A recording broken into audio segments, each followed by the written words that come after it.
And now we head to New York, where President Donald Trump made his presidential debut at the United Nations. At a special forum today, the president used his time to urge the 193-nation organization to reduce bureaucracy and costs. RT's Trinity Chavez has more. A day before the UNGA General Debate, President Donald Trump attended a UN General Assembly meeting to discuss reforming the United Nations, and he took his criticisms straight to the source. During his first appearance at the UN as president, Donald Trump called on the international body of leaders to improve the way it does business. In recent years, the United Nations has not reached its full potential because of bureaucracy and mismanagement.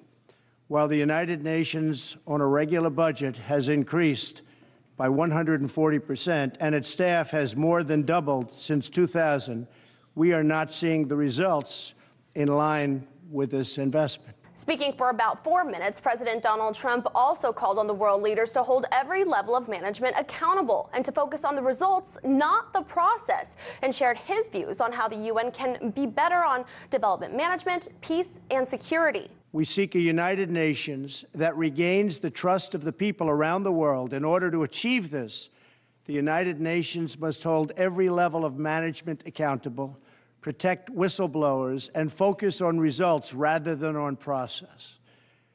To honor the people of our nations, we must ensure that no one and no member state shoulders a disproportionate share of the burden, and that's militarily or financially. Meanwhile, the U.S. Secretary of State Rex Tillerson and Russian Foreign Minister Sergei Lavrov met Sunday night in New York on the sidelines of the United Nations General Assembly.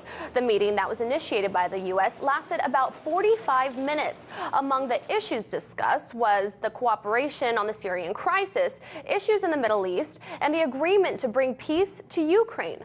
According to the U.S. Department of State, the two recommitted to the deconflicting military operations in Syria, reducing the violence, and creating the conditions for the Geneva process to move forward, pursuant to United Nations Security Council resolution. The 72nd UN General Assembly debate will begin Tuesday, where President Donald Trump will make his formal debut on the world stage in front of 193 member nations. This is a very big week for the president. Several one-on-one talks with foreign counterparts are lined up to discuss global issues. One very important meeting he is having later on in the week is a lunch with the leaders of South Korea and Japan to discuss rising tensions in North Korea, which is also a top priority on the UNGA's agenda. Reporting in New York, Trinity Chavez, RT.